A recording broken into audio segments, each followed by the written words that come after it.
One thing that must be said about Gangrene and so many great bands of that era, you got to remember, there was no book written at that time. You guys were doing it on your own. They were doing it because it was what they felt like doing. There wasn't no predecessor. Yeah, sure, you were taking your influences, but you were doing it on your own. Here we are 30-something years later. What is your opinion of the state of punk rock now?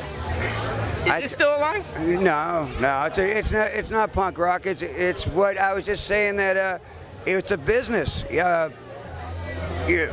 What I said earlier is that the prerequisite in the early days to be a lead singer in a punk rock band, you just have the biggest mouth. Now they actually sing, and so they sing and they write songs that are commercial friendly. You take a band like Green Day, who just got inducted into the Hall of Fame in Cleveland, but you know they're supposed to be a punk band. They're a pop band. You know, you got back when they first broke, they were in the Offspring. The parents would take the kids to the mall to pick up the Green Day and Offspring album. With us, there was nothing like that. Parents weren't going to take their kids to buy a Gangrene record, you know. So I think it's a real sorry state of affairs. I don't think there's any punk rock, so to speak. With all the bands coming back and playing again, it's good to see. And you know, some of them should have stayed away, and there are a lot that haven't come back that I would like to see come back. But you know, the difference that I've always liked is I'd rather see a band like this band called the Barroom Heroes from Boston, and they're young. They're kids like teenagers, the way reminding of us when we were kids. And they're not the best musicians, and they don't have the best songs, but they're good. But the thing is, they play from the heart. They play with passion. I'd rather see 3 teenage kids up there pounding the shit out of their instruments and having a fucking blast than virtuosos making pop-friendly, radio-friendly songs. You know, it's all about the passion and the feeling, and you put into it. And if it's not genuine, it used to be people can tell. Nowadays, I don't think it's genuine, but because it's so force-fed, and you know, college radio when we were coming up was the alternative thing, and now alternative music is the mainstream. I mean, it's done a complete circle. You know, I mean, when I was in high school, if you liked the Police, you were some weird punk rock fucking idiot. You know, and then next thing you know, I graduate high school and the Police are playing Foxborough Stadium where the New England Patriots play, you know? So, I mean, everything shifted and the alternative became the mainstream.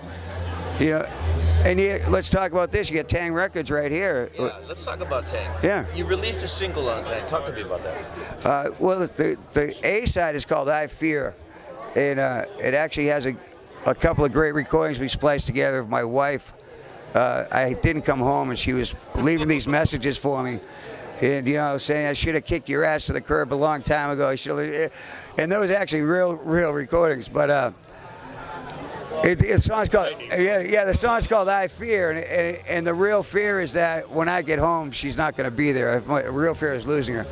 And then on the B side is a song called The Other Place, which is written about a bar in Amsterdam that the Hells Angels own. It's called The Other Place. That's the name of it.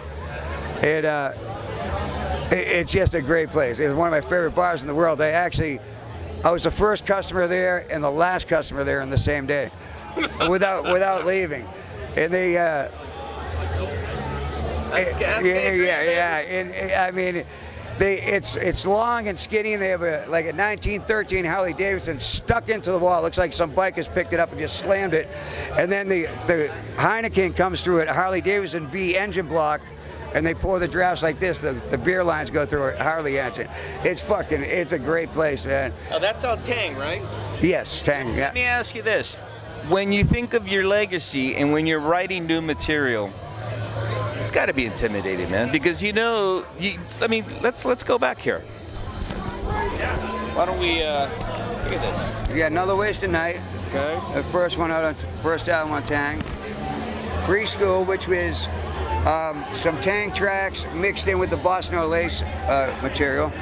And this is 24 original songs. Walter and I made this album together with a few guests from other bands in Boston, just briefly, but he and I did the whole thing together. I played the bass and all the guitars, and like I said, we had a few guests come in, a lot of friends do background vocals, but this was a really fun record to make, another case of brutality. And this goes back to the early days. It was made in 1997, but it's hardcore, man. There's some When good you're shit. writing new material, though, does this come in your mind? Well, it's 'Cause not. It's not that it comes. This is the legacy. Dude. Right, but it's not that it comes to my mind. It's my style of writing that just comes out. I mean, that's what I do. That's how I do it. So it's Still natural, huh? yeah. That's what I do. Being real. So it's not so not like it comes to my mind. It just I always start with the music, and I have to envision the crowd kind of like fucking killing themselves to the riff that I'm playing. And then from there, then I come up with the lyrics. Very rarely do I come up with a song title and then build it around that, but I play it and just want to make sure it sounds fresh. I'm not using a rap term, but fresh to me. And then I know, like even the language is yeah. And then like I said, I have to envision the crowd moving to it, and then I build from there. These great classic records are on Tang, by the way. Tang Records. Make sure you check it out. Also, the new singles on Tang. Let's talk to Tang. He's right here. Well, we're gonna focus on you. Okay. All right. You're doing a West Coast tour. Yeah, West Coast. Are you going to be recording anything new, releasing like a full length? I've got 13 songs, half done. Just got to go in the studio and finish them up. Okay, so And it's all in the same vein. It's all that great stuff like that. It's fast, furious, even faster. A lot of stuff. One final question. Back in the day when you would play these shows and the people that would come to see them, it was a combination of alienated youth and some crazy people. Oh yeah, mostly yeah. When Gangrene would play live shows, there seemed to be some sort of universal release for everybody to go nuts. A lot of crazy shows. Yeah. But that's because it's fun and people Now can. there's legalities, man. You know? Yeah, I know. But I mean, are you signing waivers? no, we don't pay attention to any of that shit. I think going back to being sincere and honest and genuine is why people of any genre can like it. I mean, we've played shows in Boston like back in the old days that, it was a lunchtime show where they gave away free hot dogs and people that worked at the post office would come over and it didn't really matter at the time. It just, if you're genuine, people can sense it, and if you're not, people know it's a bunch of bullshit. And you know what? With that, I'm going to end it. Gangrene, over 30 years, still doing what they're doing, still keeping it real. One final thing.